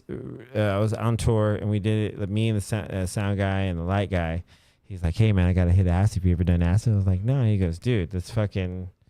It'll be cool. You'll be good by the morning or whatever." Like, oh, okay, cool. So I do a fucking tab, and then I start to trip, and then I trip for like probably like 36 hours straight. And like I called him at like the day part, like 24 hour. I was like, "Hey man, so when does this shit end?" And he's like, "Oh, you're still tripping now? Ours stopped like 6 hours ago." I was like, "No, man, I'm still." It's because it was your first time. Yeah, it was my first time. Yeah. It It gets less intense. dude, I was just watching the wall breathe and the fucking floor move like water. Like You gotta give yourself 2 days. it ended up being about 2 days. Yeah, Yeah, because then you get some chill time, relax time. yeah. But That's when you have to go to the bank in 24 hours or whatever. yeah, that's You know when what I like mean? I had a show to do in Worcester. I was in Worcester, Massachusetts. And I was in a hotel room just like That sounds like a bad place. I was just like, yo, like I had enough water and drinks and shit, but I was just like, yo, I think I should be like eating. You know what I mean? Like I wasn't hungry. I was just really high, and I was like, I could eat on acid. yeah, I was like, damn, I wasn't able to eat on it. But yeah, I mean, it was. I thought I knew the answer. I will say the feeling I remember from acid, from what I remember in my whole total trip, is that I knew all the answers of life, but I could not put them in words to you. Like, and I was totally cool with that. Like, I thought I knew, like like the meaning of life and why we are all here together as, blah, blah. Yeah, dude, I knew all that shit, but I couldn't put it into words, dude. The words would have sounded stupid, but I felt it, bro. Dude, somebody felt stupid as fuck with their comment. I know 710 wrote. He said, "Yeah, man, Ezo's K-pops had me fucking slumped in the couch, and then I vomited off of them." I was like, "Well, first of all, bro, you shouldn't have ate 2 of them, bro. You should just start with 1, cause like, damn, yeah, cause one is just enough, bro. Like you'll be chilling, but if you take 2 and you're not used to it, like you're gonna over medicate yourself, bro, and then you're just gonna for sure feel like too much." Have you done the K-pop? No, I left said, it. try this hash hole. I don't have it. Have you ever done ketamine? I gotta do it though. See. Yes, I did ketamine though, only on X. Oh, okay. So it wasn't like a pure experience. No, it was actually, I was told that the best way to do it was with ecstasy. So we went to Magic Mountain and popped like a hit of X and then did bumps of K. And I got on every ride fearlessly. Why is Xavier telling everybody to hit the like button and then calling them maricons? Because he's probably drunk and he feels, you know what? He's probably on Molly, bro. That's what it is. Dude, He's probably on Molly because he posted up, if you go to his story right now where he posted up a screenshot of somebody offering him drugs and he posted up, "We have the best fans," knowing that in this day and age, it is so easy to fucking get drugged up or get fucking OD'd, and then you see the conversation and he's like, "Is it good stuff?" And then he's just like, the guy's like, "Yeah, man, it's the purest shit ever." And then Xavier, he was like, "Man, I can't." And then, but you could tell Xavier was probably hit him up. He's probably on Molly, dude. You're the super maricon, chat. XG. I got a super chat from Will J. Yeah. All right, go ahead. DJ C minus, fellow 1999 Woodstock victim, fire emoji, DJ Will J. Yeah, what's up, Will? What does he mean by that? 1999 Woodstock victim? Oh, I mean, he's probably just alluding to the fact that I was there. Oh, You were there though? You were to Woodstock? Yeah, hell yeah, I was What? there. Hell yeah. Tell us the story. that the last That's one? so sick. No, that was yeah. the rowdy one. That was where fucking That was break shit. That's the one that had the documentary, right? Yeah. Did you feel like a victim? No. It was the most, like, that was the first time I went. I mean, dude, that shit was crazy. So at this time, like, Korn is like recording the record. And so I'm with them. I had just done the Family Values tour with them, and I did another tour with them, and they're like going to record this record. So I was hanging out, and we were just always like hanging out at the time. And then when Fieldy calls me, he goes, "Hey man, what are you doing like a couple weeks?" I was like, "I don't know, I'm just chilling." And he goes, "You want to go to Woodstock?" I was like, "Fuck yeah." He goes, "All right, we're gonna fly out. Fucking just meet me here. Blah blah blah." Okay, Is that the army base, right? Yeah. We flew out. I think we flew out from Van Nuys, and then we flew to Rome, and then we took a bus to like this one hotel that housed all the bands, and like Rage was staying there, Metallica was staying there, like Dave Matthews, DMX. All these people. Wait. You took a plane to Rome, Italy? Yeah. Woodstock was in Italy? Oh no, Rome. Sorry, Rome, New York. Sorry. Okay. Rome, Somebody New What the York. fuck? Rome, New York. Dan Fernandez said, "You can see C minus on stage during Korn on YouTube. He had pink hair." No, I had blonde hair, but you could see me on the side for. I don't know if I've never watched the full Korn one, but I was there. I watched definitely for that. But you can see me on the side for Limp Bizkit, and me and Fieldy standing right next to each other, and Rage Against the Machine were standing on the side. I'm in a blue shirt with like spiked blonde hair, like 1999. Dude, we were just that was the first night. The second night when we watched Limp Bizkit, Rage Against the Machine, and Metallica, it was the first night I ever did Whippets. Oh shit. Damn, with Metallica? We were in the Biscuit room though. You did? Oh, I was like, but was Metallica doing Whippets? No. They were on stage while we were like at Biscuit was doing whippets. Yeah, we were all Murder yeah. Fred Fred wasn't, Bird. but Hey, so since y'all did Whippets, did Fred Durst do one of the lines with the Nas voice? no, I don't think he was hanging out, He but said, "Hell yeah." Fred never got faded at any of the parties. Like he was always like going around talking to everyone, being cool. Like, but he would talk to girls and talk to dudes. Whoever, like if friends or just fans, he was just like, "Oh, what's up? Hey, what's up?" Like he never got like faded. but kept his composure. yes, but like me on the other hand, I was just like, yeah, dude, I'm on tour with like these bands, like let's fucking drink and smoke and all the illicits. Damn. Yeah, Woodstock 99 was a trip though. Hey. Were you there when it got bad? Yes. No, we were okay, so we were only there Friday and Saturday. So Friday was when Korn was playing. And on the private plane, on the private jet, it was even crazy because we flew private jet so casually. So it's Korn. Hell yeah. It's Korn, Ice Cube, and I think Fred Durst. Yeah, and then so we all flew. We all flew to Rome, New York, dude. And then we got out and got the bus and we all hung out, chilled, fucking. This when Ice Cube was still gangsta? Yeah, dude. Damn. Dude, he fucking yeah. He fucking knew Kid Rock's midget. Oh, no way. Call me a freako, but I'm not. Oh, yeah. 3'9" with a 6 foot or whatever. Little Joe. Yeah. Little Joe, yeah, Hell dude. yeah. Like, he was cool. Only bar I remember. I used to smoke weed with him. He was cool. That's cool. It's like E-Zone's fucking white whale, but that's fucking cool, dead, bro. so. That's Well, I mean, Kid Rock is pretty iconic for having his own midget. I used to party with that dude, man. Like I partied. I don't think he owned dude. him. I With think Kid Rock? it was just his friend. Okay, not like he owned him, but like he was a part of his act, bro. It was his boy. Kinda. His friend that he put on. Little Joe, yeah, dude, he was cool. I used to smoke weed with him. We did the Summer Sanitarium tour in 2000, and we did that for I think it was like 4 weeks, different on weekends only. So, dude, he'd come over and knock on the bus door, and then he'd come in. He'd be like, "Dude, smoke one?" Like, yeah, let's smoke. Roll a shitty joint as I could back in 2000, and we'd smoke. Dude, and he was just he was really fucking cool. Little Joe was hella cool. How big was that fool? Like that. Oh man, that's the kind of midget we need, dude. He was just a rad dude, man. He was just he had his condition and he took a lot of pills. Do you think he'd fight E-Zone if he met him the way E-Zone talks and describes them? A lot of midgets don't really like it, bro. A lot of them would probably want to fight you. I think One day you're gonna be walking down an alley. You think calling them a midget is like saying the N-word to a black person to them? I'm just saying, one day you're gonna come across 6 midgets and you're gonna be worried, dog. Dude, then it's gonna be my lucha libre dream, dude. To just, it's gonna be like me and 6 midgets in the ring. Dude, that's like, what was it? Like, would you rather take, what is it? 10. You'd rather fight 2 16-year-old or 1 16-year-old or 5 grade 6 kids? Yeah. You know? Grade 6 kids? Yeah, I mean. Probably the 16-year-old dog. Or 10 grade 1s. Oh, you could knock out grade 1s with one punch. Can dude. you though? You fucking hit all of them in the jaw, Can dude. you? Just start fucking handing out putazos in the jaw.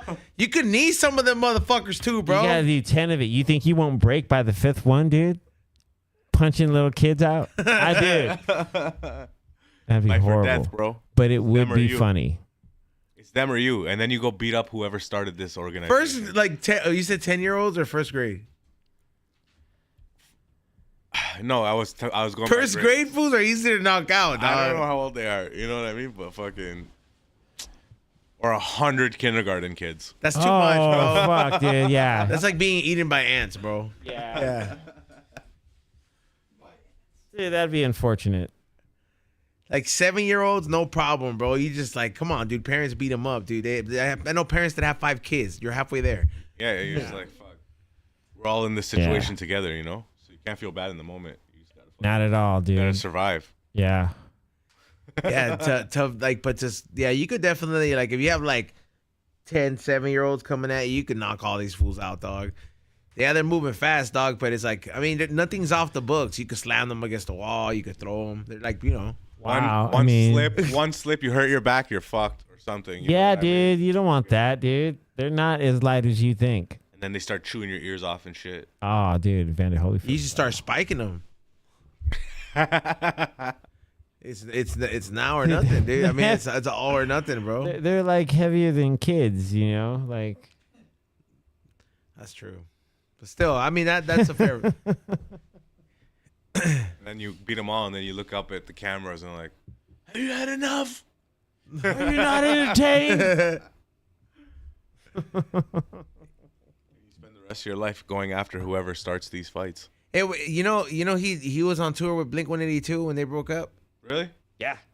Why what was the reason they broke up? The real reason. Well, no, the real reason is that they Tom really wanted to go and do some UFO shit. You know what I mean? He wanted to devote some time to that, but that is the most like selfish unique decision. reason. Well, selfish, but the most unique reason that could happen to a band to break up. Yeah, absolutely. And he also wanted to do this set of songs, which was Angels and Airwaves. He wanted to do that separate from Blink, and he felt he needed to do that more so than do Blink at the time. Did you like it, C?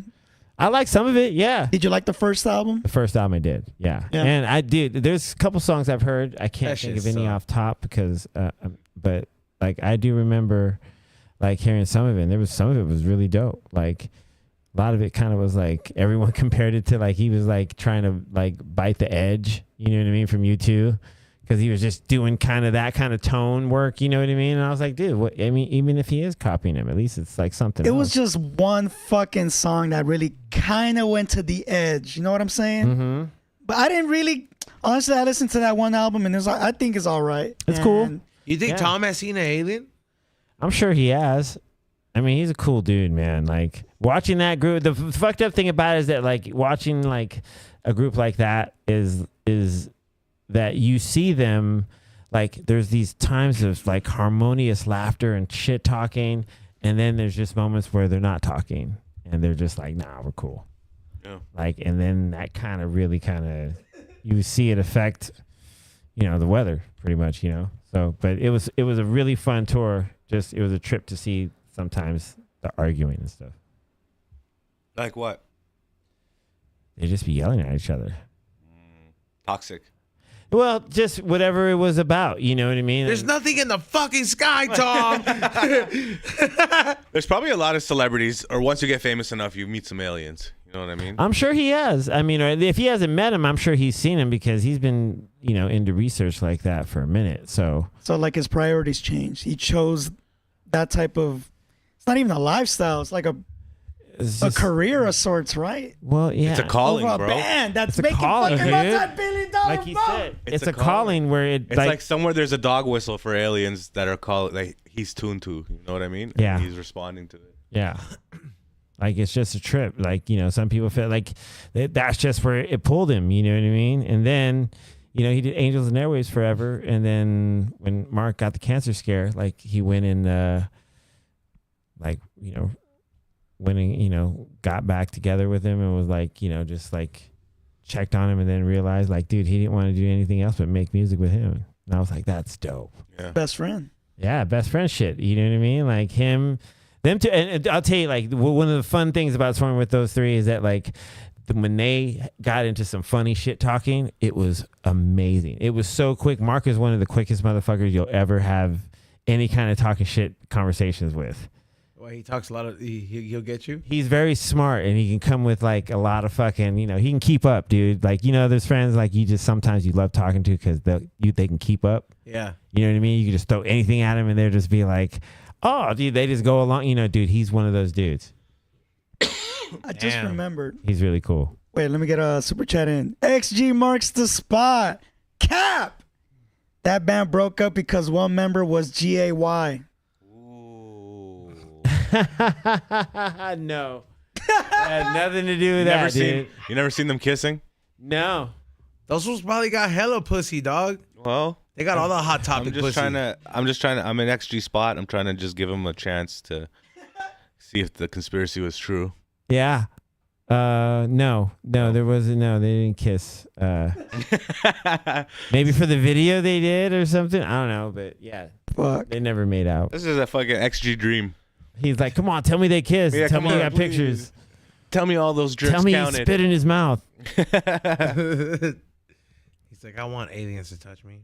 Dude. And how were the Weezer guys? Yeah, if XG dude, I forgot that you went on tour with them too. Yeah, dude, it was Foo Fighters Weezer tour. They call it the Woozr tour. Oh, no way. The Foozr tour. You have a shirt? Yeah, I have, dude. I have the all access passes still. Dude, he went on tour with all the bands that we grew up listening to. It was fun, dude. I was just the DJ playing tunes in between. So That's cool. Dave took a liking to me when I was touring when I opened for Queens of the Stone Age when he was drumming for him, like in 2002. So he brought me on to like spin in between all the bands and that he toured. That's so sick. And one tour is just like, yeah, we did fucking, I think it was 2006. It was Foo Fighters and Weezer, and so we would always stay at the same hotels, and so yeah, I just got to like really kind of like kick it with them every now and then. We did like bowling parties, like we would do Foo Fighters versus Weezer in bowling, like our crew, like our crew versus their crew. That's so sick. And You bowled with Weezer. yeah, Who was the best bowler out of them? Was it Rivers? I want to say it was I want to say it was Pat, the drummer. Patrick Wilson. I want to say it was him, and maybe Scott, and Rivers too. I'm trying to remember. Yeah, dude, we that was a fun time. Like we decided, I forgot what city we were in, and we decided to go do this bowling party. We were trying to set it up for a couple times, and then finally we just had this time, and so I was, Dave had called me, like, meet at the bus at this, we're going to meet downstairs for the bus. We're all going to go together in a van or a bus. And I was like, okay, cool. So I got down there, and just as I got down there, I saw them take off, and I was like, fuck, dude. And then I saw the Weezer guys, and they were like, hey, you can come with us if you want. I was like, oh, shit, okay. So I got to sit next to Rivers. Damn. And I was just like, fuck it. I'm going to break the fucking ice and be like, dude, hey, man, I just want to let you know, like, I'm a huge fan. I love, your music and stuff. I was just wondering, like, dude, like, what are you listening to right now?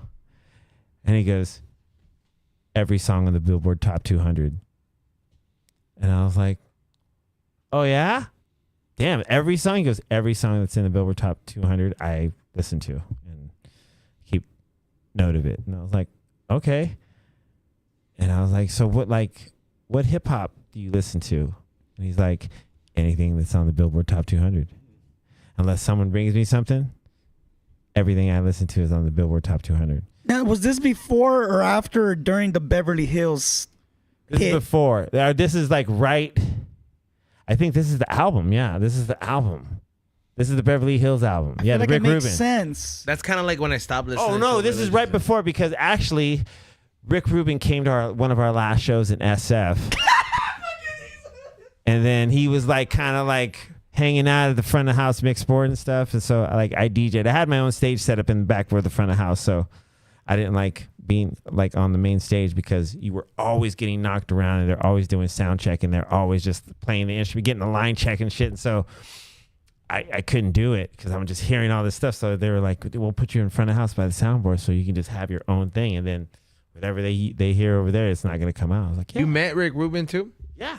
That's sick. Damn. He called me. He called you? Yeah, because I did this. On the phone? Yeah, he back in the day. Yeah, I did a remix of the Johnny Cash Hurt, the Nine Inch Nails remix. Yeah. A remake. I did a remix of it where I just added some drums and some cuts, and the homie Jay Boogie, shout out Jay Boogie, he helped me with it, and so yeah, so I played it on my rap, my hip hop and rock show that I did on Sundays, and fucking I get this fucking voicemail like the next day, like, hey, what's up, man? It's Rick Rubin. Just wanted to, I heard the Johnny Cash remix, I wanted to see what was up, and I was like, sick. I was like, yeah, dude, let's fucking talk. And then we talked like a couple times, and then yeah, I think I ended up going on tour, and then every time I see him, I'm like, dude, what's up? Like, sometimes he remembers me, sometimes he doesn't. Now, see, Rick Rubin's a very controversial figure, because he don't physically know shit, but he knows shit, He what I'm knows saying? everything, but yeah, nothing at all, probably, I'm sure. Now, like Socrates. you met this guy, you talked with him, you obviously have some sort of bond. Did you feel the genius of the man? I felt the genius of Rivers Cuomo because when I felt... It's a Harvard man. dude, Yeah. he studied he studied what was the perfect song. You know that he used to dissect songs, like he dissect every single Nirvana song, all the Beatles songs. He like made mathematical equations out of them, trying to figure out what is the perfect like everything to make a perfect pop song.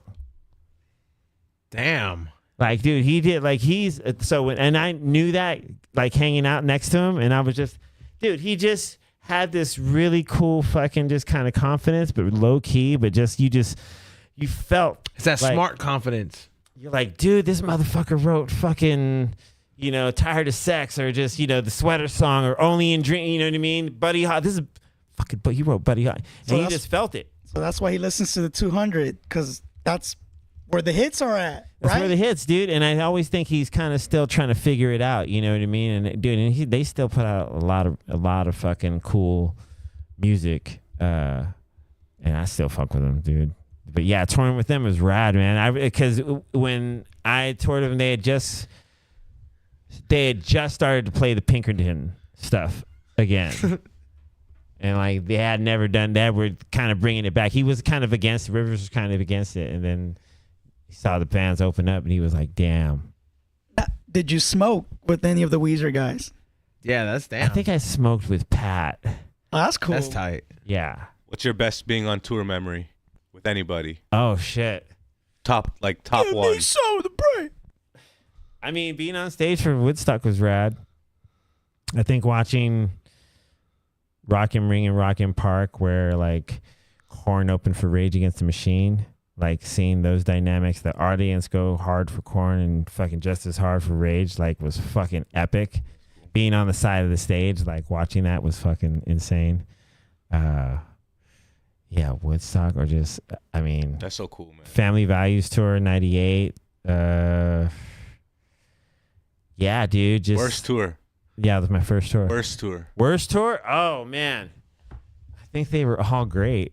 They were all done well. I know like, you're thinking one right now, and you're like, man. No, I mean, no. I can't even know. No, I didn't fuck with things that I wasn't gonna have fun, or I knew it could go bad. Like I knew even in the early days before you, like, like one of those like mini, like, Yeah, I like, because all the touring crews worked together, like, so they would go from one place to another. Like when this band was off, this band would come on and they'd go on tour, and then when this band went off, this band would go on tour. Same groups of people. So I got in with this group of people that was between Blink-182 and Foo Fighters. Fuck, what a sick place to be in. And so I was just like, dude, hey man, we need someone for this, we need someone for that. Yeah, like Tenacious D calls me to open for him, and then just like, getting in the Pick of Destiny, Tenacious D, just like shit like that, dude. It was fun, super fun times, man. Like, fuck yeah, dude. Yeah. Now, the time you were on the Coachella stage, was that the only time you've been on the Coachella stage? When I played there in 2003, Okay. yeah, I did. I played there in 2003, and I was in one of the DJ tents. That was before the prime years of that Coachella festival. Yeah, like, Dude, first time I performed there, I was like, no way. I thought you guys were just a festival. yeah. I didn't know it was an actual place. Yeah, dude. Well, it's in Indio, but they call it Coachella. That's what everyone. But it's in Indio, which is like right there.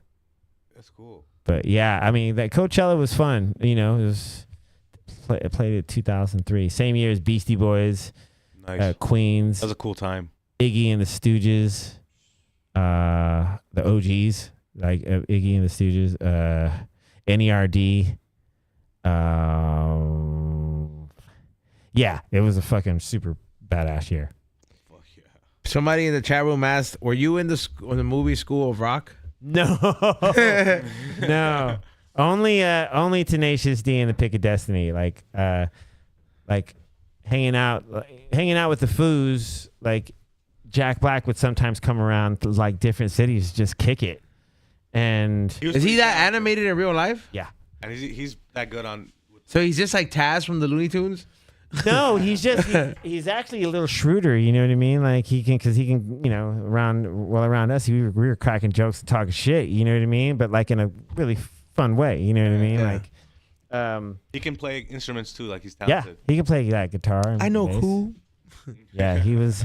So he would come around, and so he would see me, and then one day he just pulled me aside. He goes, "Hey, man, I got this part for like in the new Tenacious D movie. It's for a DJ. Would you be into it?" And I'm like, "Fuck yeah, dude." He goes, "All right, I'm gonna hit you up." I was like, "Cool." So called up, they called me, and then they're like, "Yeah, Jack really wants you into this. You may have a few lines, so be ready. If you could bring a crate of records, we want it for continuity purposes." I was like, "Yeah, sure." So did it. And then it wasn't even a day he was shooting, but he came to fucking hang out on set. Oh, fuck yeah. And I was like, "Damn, dude." Sick, man. Yeah, dude, that was a fun time. Jack Black's cool, man. Shallow Hal, shout out. Yeah, we were just talking about that. It's a good one, man. Is that the only movie you've been in? Tenacious D? I want to say yes. And I've been in a few videos, but yeah, we're movies. not allowed to watch. Yeah. I was in an NERD Rockstar video. Sick. I was in a Talib Kweli video waiting for the DJ. That's pretty cool. The fuck? I was Quality? in, yeah. Legend. I wasn't in it, but I watched like Korn film Fallen Away From Me. Fred Durst directed. I was there for I was in the Got the Life video That's as tight. one of the extras or just hanging out. Eminem was there. In the Golf of Life? Yeah. He's an Got the extra. Life? He's an extra in the backyard scene in the back. Like he comes up and gives Monkey what's up at like on one of the What was his scenes. I gotta attitude rewatch at that it. time? He was fucking super cool and hungry and just like, yeah. Hey, man, my name's Marshall. Or what did he say? Now he was like, yeah, Marshall, but Eminem, and then like we had him on our show. Oh, fuck yeah. We had- Zachariah says, "Yo, C-, I was there. I lived in Indio, and I saw you there. I was checking out Brother Ali and the Atmosphere, and Nate Dogg and Travis Barker did something. Hell yeah. Murs and the Ninth Wonder also was there." Oh shit, you're right. Yeah. Dude, one of the cool things for Merce, like, Merce is a Deftones fan. So one time I was opening for him before Saturday Night Wrist album was being made. So this is right after Self-Titled. And I'm doing this West Coast run with them, but also doing like producing this other group. And Merce hit me up and he's like, "Yo, like, you going to Deftones?" I was like, "Yeah, I'm opening." I go, "You want to come do a song?" And he's like, "Fuck yeah." So I brought him on to do like, I think it was Merce 316. Like in front of, I think it was the first show at the House of Blues, dude. You remember going to shows at the House of Blues? Heard about it. I think I only went to a few shows before. Damn, really? Oh man, I saw so many fucking killer shows. Wait, that was played. they had different venues, right? Yeah. It was like Like a restaurant. it's across the street from the Comedy Store where it used to be, where that fucking like all those fucking new. But it was more than one, right? No, it was like one big stage, and then you had the Foundation Room. No, I think he means to say, like, because there was a House of Blues in Universal City and House of Blues. There was one in Anaheim in downtown Disney. I remember seeing. Yeah. I think when I was a kid, I saw Pearl Jam there. Oh fuck yeah, dude. Yeah. Yeah. I played there was only one in Hollywood and downtown Disney, Anaheim, and San Diego too, and they're all rad, man. I've seen many shows at those places. But I've never been to one. Well, yeah, you got to go to the one in San Diego. That's a good one. Are they still around, the House of Blues? Yeah, I think the San Diego's still cracking, and Anaheim. House of Blues Anaheim still cracks. Yep, they still got shows there right downtown Disney, dude. No, they don't. There's no House of Blues there no more. It isn't. No, it hasn't been one in a while. That's a Oh, they bowling alley moved? now. Oh no way! They ousted the House of Blues out. That's crazy. Yeah, it's been years since the House of Blues been there. Oh, that's crazy, dude. We got a super chat from Tony Navarro. E-Zone. Watch the movie Midgets versus Mascots. I haven't heard of it, but I'll check it out. Midgets versus what? Mascots. Oh, okay. A mascot. Obviously, they're taller. Midgets versus mascots sounds fire. The mascots are probably hella taller. Is it a horror movie or like a documentary? Dramatic film? Probably like a comedy. Art noir. It's probably a good comedy. I think it's art noir. Got a super sticker from Ceaseless One. Thank you, Ceaseless One. Next one is from Josue Torres.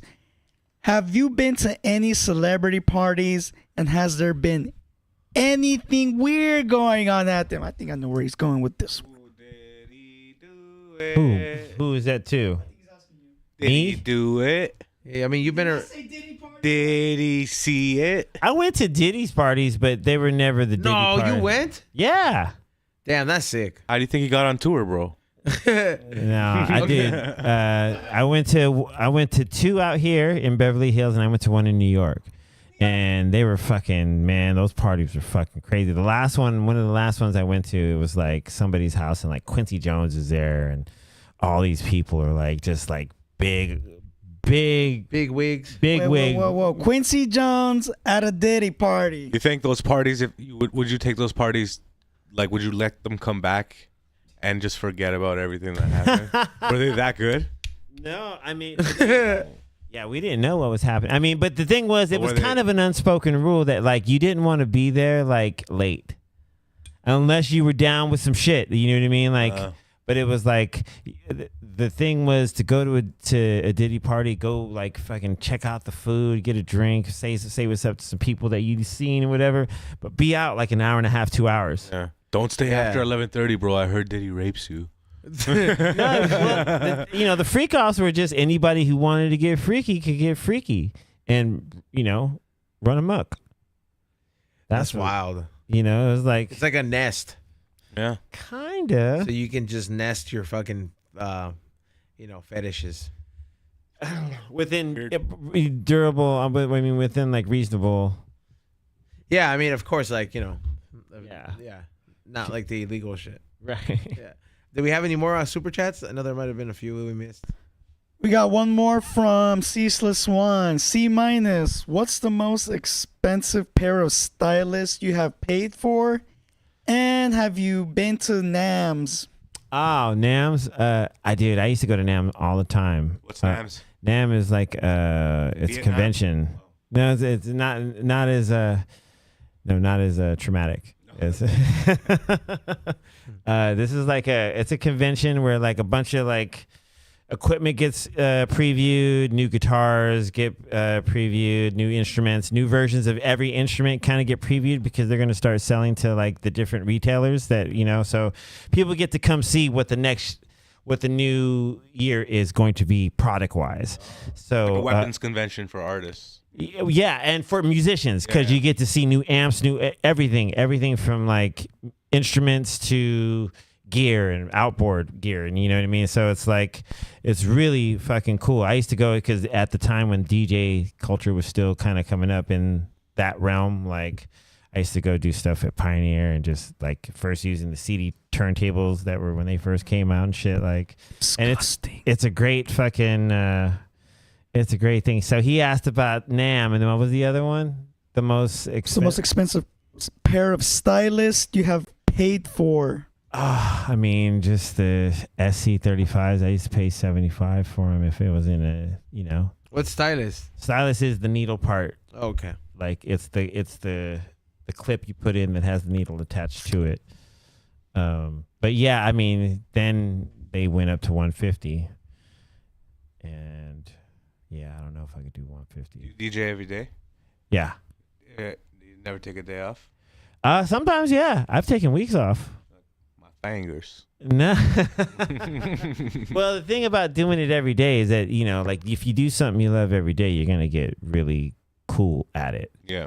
And you can also keep those virtues of like knowing how to not fuck up, which is an amazing thing you learn as a DJ. Like everyone should, there's always the pressure of don't fuck up because you're commanding a dance floor, whether it's 20 people or 2,000 or 20,000. Like everything that you're going to do from the moment you play your first tune, you want them all there. You want more people to come. You know what I mean? You want so. Do you ever jerk off and pretend you're DJing?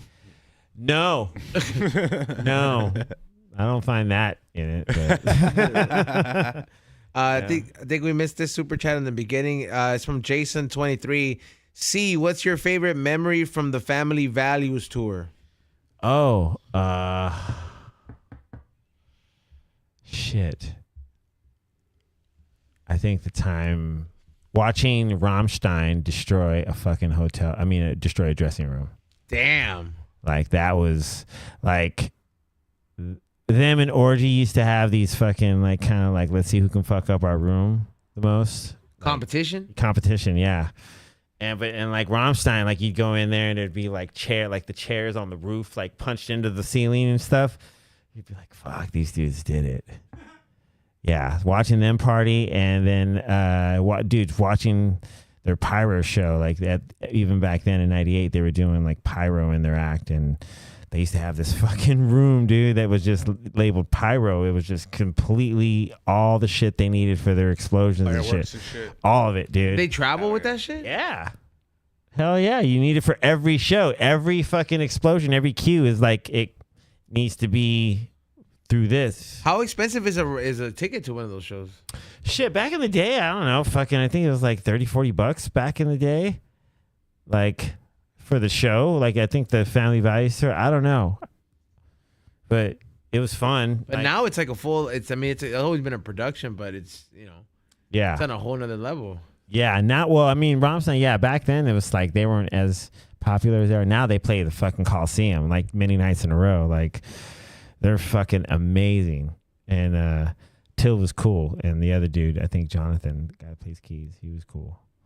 Yeah, and they used to like, they'd come out and watch me DJ, or they'd like, back in those days, like at the end of every show of the Family Value Store, I would go set up my turntables in the Korn dressing room, and then we would do after parties for everybody. So, were they good? Oh, dude. Did he ever show up? Huh? Did Diddy ever show up? No, Diddy only showed up to the Issues party at the Apollo. But I wasn't there for that. I didn't DJ, but thank God. That was that was God saving you, brother. You're blessed. Yeah, dude. So I mean, yeah, those parties were so fucking fun, and yeah, dude. So low key shout out Diddy, Yeah, I mean, sure, he wasn't there, but yeah, low key. No, I mean for the Diddy parties. For the Diddy parties, they were pretty fun. Oh yeah, the Diddy parties are fun. Yeah. Yeah. Just gotta leave early. Well, yeah, you didn't want to be there past certain because you didn't want to fuck around. Unless you wanted to fuck around, then you could hang out. It's like your parents telling you to come home before the street lights go off. You know what I mean? Right. Once fucking dessert is served, you got half an hour. You got half an hour, dude. Straight up. Yeah. That's some pretty epic shit, man. Yeah, it's fucking sick, dude. Oh, it's fun, man. Like, yeah, some of the shit, like, dude, like, I still trip out that, like, I did it, there was just still doing it. Yeah. Sometimes, I've been so moved forward. The past is the past. Even after a gig, like I could have like the most amazing night somewhere and have a really cool set, and I'm like, oh, I'll live in it. Maybe now I'll live in it for a little longer, like as far as like, but most of the time I'll just live with it for the night, and then the next day I'm like, all right, what's next? Like I don't. But there's times I need to kind of like smell the roses, like enjoy what you're here doing. You know what I mean? I think a lot of times now DJing, I try to emulate as much fun as I'm having. I don't want to do it unless I'm having fun. You know what? It's cool. I went to a festival that had comedy and DJs. Right. And I was on like mushrooms and shit. Hell yeah. And we just did a comedy show and it went great. But then I was watching this DJ play. And man, the way they had the audience under their control. Yeah. It was so sick. And I was like, man, as a comedian, I'll never achieve that kind of power over an audience. You know what I mean? Because they were like just waiting for it's so like that must be a fucking pretty sick feeling when you have them wrapped just fucking waiting for it. There's no other drug like it. Like that's like when you can command a whole room and elevate it with every song. Like you know what I mean? Like almost to the point of you feel like people are gonna fucking explode. That's fucking sick. Like that's the funnest shit in the world to do, and you gotta it is fucking, that shit is rad. When done right, it's the best. And I know everyone that's been to a good club and seen a good DJ do that shit and hear that shit where you go, yo, I just took off to space. Fuck yeah. Hell yeah. What is Jay Mendoza talking about? He said, fuck that new co-host. Bring back Tommy. Fuck this new dude. Tommy did all the hard work for this fool to walk in and take over. We want Tommy. Ooh. Damn. Jay Mendoza. Me or Nitty? I don't know, dog. Tommy was never a permanent part of the show. Where was this? I missed it. Who said that? Yeah. Some Jay Mendoza. Yo, man. Laughing his ass off right now. Yeah. Mendoza, I'm sorry, buddy. Who's probably on a sick one like Xavier. XG. Xavier's over there trying random sacks. Is he? Yep. Good for him. He's playing sack roulette. Sack roulette. Yeah. Blue. He probably got out of the chat room. He's like, "This was just talking shit about me." I'm sorry, Jay. You want me to sing for you? Want me to Mexican sing for you, bro? You won't like it. You won't like it, but you'll love Muchos gracias. You have any of them loaded up, right? I have one loaded up, sir. All right, let's get into this ad break, and I think it's almost time to wrap it up. There will not be a closeout today by Rock, but here's a little word from our sponsors. Hey, thank you so much for watching or listening to the We Don't Smoke the Same podcast. I just wanted to take this break to let you guys know, why are you still driving out there with dirty tags, bro, or with no tags in general? Why? Is it because you can't pass that smog check? Well, look, man, I'm going to hook you up. I know I can't hook up Xavier with the right paperwork, but I know I can hook up you and your car with the right paperwork, so you don't have to be driving out there with no tags. Pick up the phone right now after looking up Mission Smog in the city of Riverside. If you're out there in the IE, even better for you. But if you're not, call them up. Let them know that you saw it on the saw it or heard it on the We Don't Smoke the Same podcast. Ask them if you even need to come through. Sometimes that's not even an option, bro. You get your stuff passed automatically. So trust me, you want to give them a call. If every other place says no pasa, aquí no pasa nada. Make sure you guys hit them up at Mission Smog in the city of Riverside. Thank you for being a proud sponsor of the We Don't Smoke the Same podcast. And now back to the podcast.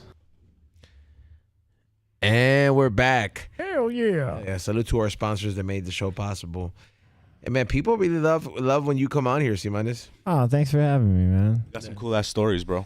Dude, there's a gang of them, man. I need to write a book. I need to write them down to write a book, man, because there's just some shit. I know as I get older, I'm going to fucking forget this shit, so I need to remember now. A+ stories by C-. There you go. You just named it, dude. The memoir. Let's fucking go. Dude, Nitty named it.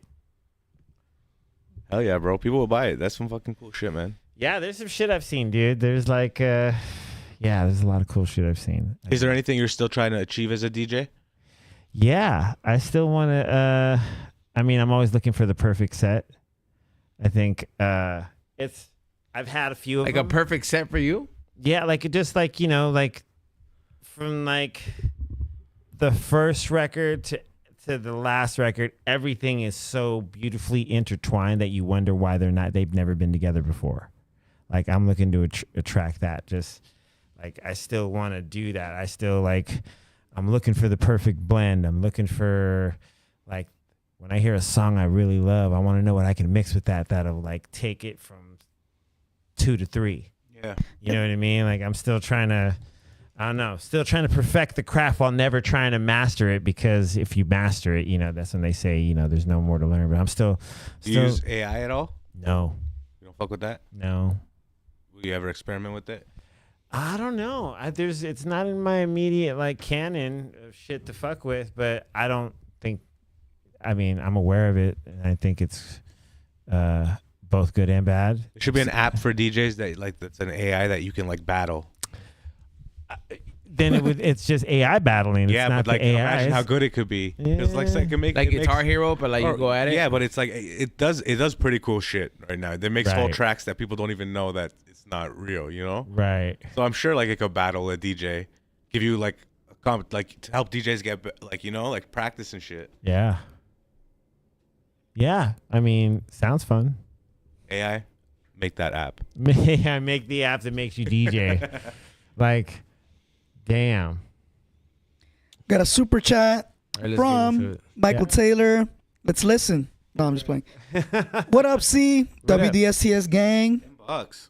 The 2006 Family Values Tour had Stone Sour, Deftones, Flyleaf, and Duran Gray from Japan. Yeah. What was your favorite memory, and what did you think of Duran Gray? Thanks, man. Well, unfortunately, I didn't do the 2006 tour. The Family Values tours that I did do, I did Family Values 98 and 99, and that's when Korn went on Family Values 99 as a surprise act for 6 shows. and we got to play with Primus and Mobb Deep and Red and Meth. It was dope. Filter. So I did go to the 2006 Family Value tour, but that was with Deftones, and that was fun. At that point I was hanging with both Tones and Korn, so it was like a bunch of just cool family just hanging out. Super chat from Love Them Killers. Dope show, guys. It's great seeing C- at the table tonight. What up, C? What up? I need to check out that Jack Black movie to see if I can find you in it. Yep. Just look for the college scene where Kyle is like, he's like, yeah, I broke up with. He's fucking playing his parts, and everybody's like, "What the fuck?" Yeah, dude, that's the part. Like, I'm the DJ. That's like, I hand him the mic. Did you hang out for any of the filming of that, or just your scene? Just that night was that. Well, that night they did all that entire party scene in one night. Oh, so was it a real party? No, I mean it was, but I mean they had everyone extras. Everyone was like there. Like Colin Hanks was there. Like he was playing his part. And so they did all these external shots, and then they had me set up these records to like, they were trying to get the records in the shot because they wanted to look like the real DJ. And then they were just, it was cool. It was just, but the shoot started at 5 a.m, ended at 5 in the afternoon, and ended at 5 a.m. So all that whole scene was done in one day. Hell crazy. yeah. It was crazy. Man, they keep coming in. You got one more? Got one right here. Boom. 214. C-, in your opinion, is 90s era the best for music of all time? Real DJs don't use sync button. Yeah, that's true. I mean, dude, I think 90s music is great as like, I can imagine I wonder what, like, I've always wondered what it must have been like if you were a OG jazz cat that got to see like Coltrane in his prime, or Miles Davis, or like Billie Holiday. If you went to these OG like jazz clubs, you know what I mean? Like what it must have been like to catch those shows, those seminal shows that are just like, oh my God, they're just life fucking changing. Like, and I think, I mean, dude, I got to see Biggie more than 3 times. Like, that's sick. Like, I got to see Nas a bunch. I got to see Busta Rhymes. I got to see Tribe Called Quest when they were, Midnight Marauders tour. I got to see Wu-Tang. I got to see the Beatnuts, dude, for the first time at some club over on the 3rd Street Promenade. And it was all 3. It was Psycho Les, Juju, Al Tariq, and Mr. Sinister from the X-Men was their DJ. And that shit was stupid. Like... Yeah, dude, like, it's really fucking, I've seen some really cool shit. Fuck yeah. Telling you, man, music historian, dog. I mean, 90s are great. I will say that. I mean, I obviously am partial and biased. I think anyone from that era would be. But, I think 90s is definitely some of the best. I also love the 80s, too, because growing up in the 80s, we got to hear all sorts of cool shit, too.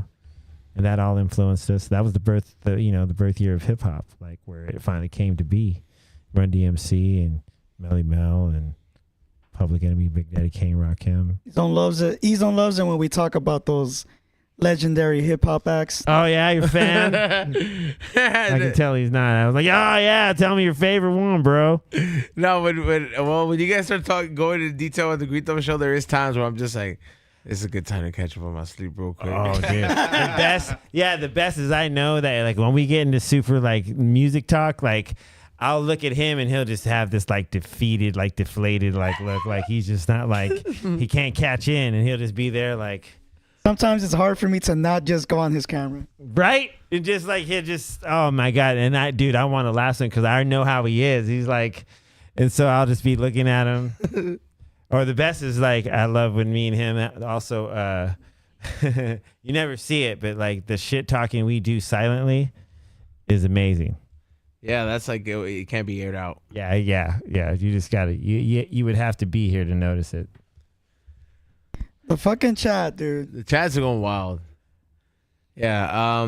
Hey, man, let's give it up for C- for coming by today, man. Once again. Oh yeah, thank you for having me. Thank you, brother. That's cool shit. Appreciate you coming by. Where can they follow you and catch a mix on Twitch or on the show? Yeah, I'm gonna be on Twitch tomorrow morning at like 9:30 a.m. at C-Fan4 on Twitch, and C-Fan4 on all social medias. That's IG, that's X, that's Discord. So yeah, give me a follow and I'll be putting out. Oh, coming up, I got the Real Psycho mixes, which is where I'm. It's Cypress Hill, Beat Nuts, and Real Psycho records all intertwined and mixed and stuff. So that's coming soon, like real soon. Hell yeah! Make sure you guys check them out. I know a lot of you guys already do because you guys watch from the Green Thumb Show. What about you, Ray? Shout out to C- for coming through. It's always a blast having you around. Oh man, I love you guys, dude. Yeah, it's the shit. Check out my website, morningshotfilms.co. Big things coming 2025 for Morning Shot Films. DJ Will J, we need to talk.